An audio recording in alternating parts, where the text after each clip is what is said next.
Esse projeto começou a partir de uma necessidade que eu percebi com a turma, né? É uma turma de 5º ano e as crianças não estavam lendo e escrevendo como a gente espera de uma turma do 5º ano.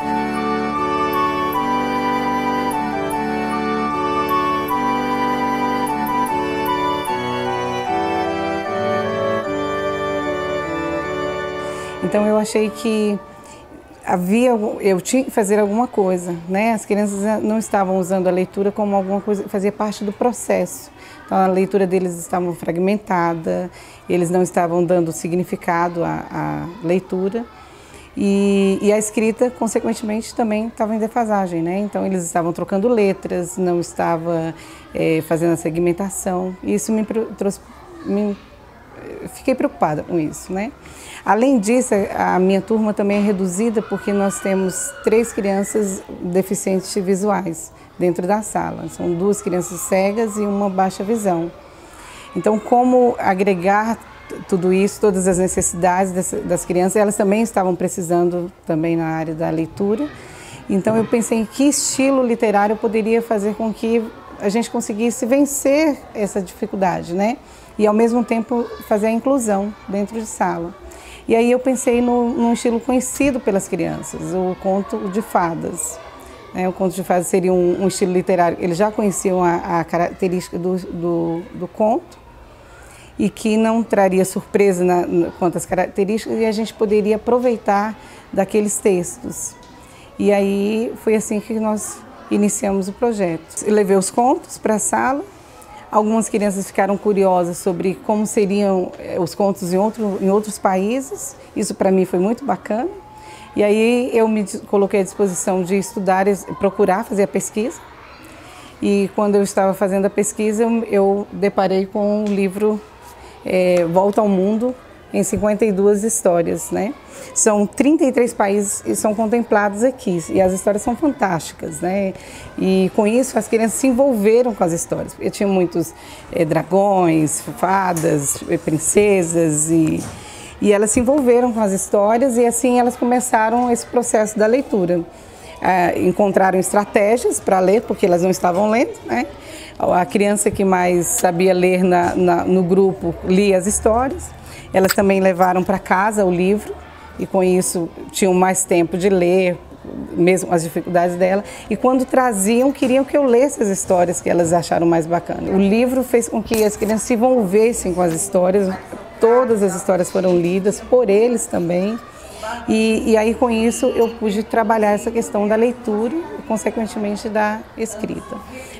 Várias maneiras de leitura foram feitas dentro de sala, então a leitura compartilhada.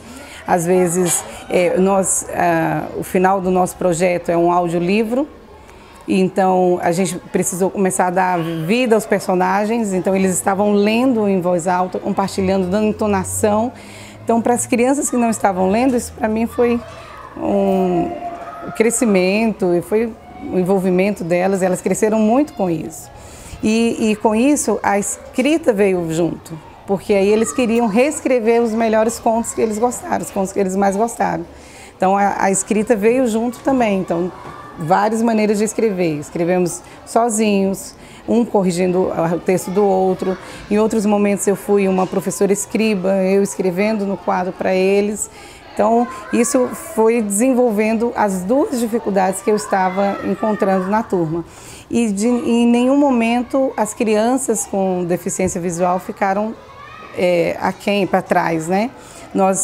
Todos os textos foram transcritos para o Braille, né? Nós temos a assessoria das meninas aqui e para a criança de baixa visão nós aumentamos a fonte. Então eles tiveram contato com todos os textos, escreveram, as crianças puderam corrigir os textos deles também. Então eu consegui, juntamente com a turma, envolver resolver, né? Ou se não, tentar sanar as dificuldades da turma. Nós estamos no meio do projeto ainda, tem muita coisa. Era um projeto de 4, 6 meses, mas a gente vai dar continuidade a ele, né? As crianças ainda continuam se sentindo motivadas para isso.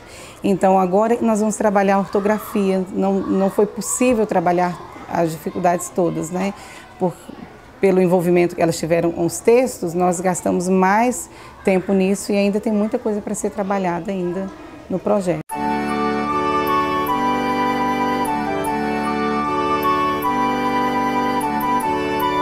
O projeto Cantos Distantes, ele surge a partir de uma experiência com os alunos do 5º ano, cuja maioria, né, de uma das turmas, ou de algumas turmas, na realidade, que não sabiam escrever. Trocando em miúdos, eles tinham dificuldade em leitura e escrita. Aí, no âmbito de um curso Caminhos da Escrita, eu pensei em desenvolver um projeto destinado aos alunos do 3º ano, já que o 3º ano, ele finaliza uma etapa do processo ensino-aprendizagem, né? Com que objetivo? Exatamente por entender que quanto mais cedo você expõe a criança às atividades de leitura e de escrita, mais chances eles terão de desenvolver tais habilidades.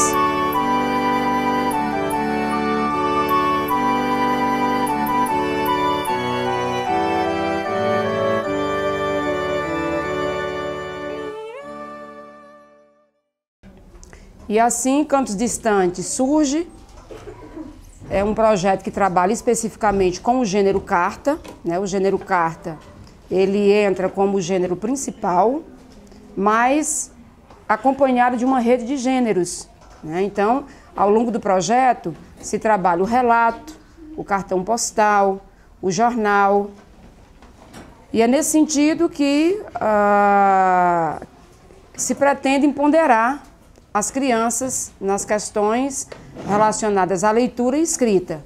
Porque eu entendo que uma criança motivada, com certeza ela vai galgar, né, paulatinamente os espaços e os caminhos necessários para se tornar, né, um bom escritor.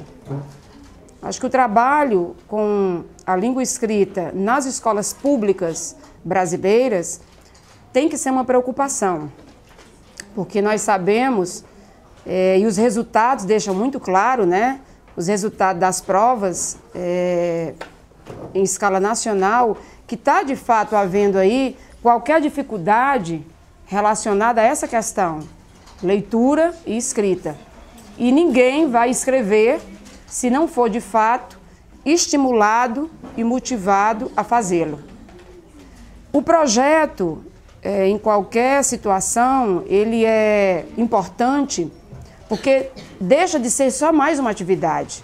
O projeto exige dos professores, como também dos alunos, né, desafios maiores. E é nesse sentido, porque a partir do momento que você apresenta o gênero carta apenas como uma atividade, como mais uma tarefa em sala de aula, não é possível dar essa abrangência, né, que a produção escrita, mesmo de um gênero simples como a carta, exige. Olha, vamos pensar bem. Uma atividade, nós teríamos o quê? Nós teríamos uma carta escrita para um colega e talvez a atividade se esgotasse aí. Mas o projeto não. O projeto exige que haja uma retroalimentação, né, dessas atividades. Então, deixa de ser só mais uma atividade e passa a ser um conjunto de atividades assessoradas por sequências didáticas, né, que vai com certeza fazer com que esse aluno caminhe e vá ampliando esse seu repertório. Uma outra mais-valia do projeto vem no sentido exatamente de todo um trabalho de ressignificação que vem sendo feito a partir do gênero carta. Né? Alguém poderia perguntar, mas a carta, né, um gênero textual tão tradicional, mas, gente, escrever carta para aprender a escrever outras coisas. Então, o projeto, ele tem esse objetivo, né? Não é parar simplesmente na carta, mas é avançar, né, com essa perspectiva da produção. E é interessante que as professoras, dentro da questão do gênero carta, trabalharam também o e-mail, né? Que é uma forma de se comunicar que podíamos dizer, veio até substituir a carta, mas tem o seu mérito e a carta também tem. Porque, na realidade, nem todas as crianças nas escolas públicas brasileiras, né, de norte a sul do país, têm acesso à questão da tecnologia. Agora, nós não estamos impossibilitando as crianças terem acesso a essas novas formas de comunicação, mas resgatando formas que no passado foram tão significativas e também tentando trazer essa carta a partir de um novo olhar. Então o projeto ele é desafiador também nisso, porque é uma forma de você estabelecer a partir do que se fazia no passado, esse resgate, mas também atualizar, empoderando essas crianças com essas formas do passado e as novas formas que nós temos de estabelecer as comunicações. Um outro aspecto que eu gostaria de enaltecer acerca do projeto são os resultados. Eles têm sido notórios. Nas 3 turmas, a gente observa que as crianças saem de um texto incipiente para um texto bastante significativo. E esse significado que temos observado está em várias dimensões. E uma das dimensões que eu acho muito importante enaltecer é a qualidade da produção do texto. E a preocupação que as professoras têm tido de buscar, dentro das dimensões do discurso, né, perceber essa questão do discurso em si, como esse aluno tem organizado essas ideias, como eles têm se apropriado da questão da estrutura do texto, a parte ortográfica, a parte de pontuação, que não pode ser em nenhum momento menosprezada. Né? Ainda há pouco falando sobre essa questão da tecnologia, a gente enalteceu a questão do e-mail. A carta, ela resgata esse contato com a escrita, né? Esse olhar para a produção em si, vendo essas nuances que são importantes para que, de fato, esse aluno possa, no futuro, conseguir ter uma produção significativa.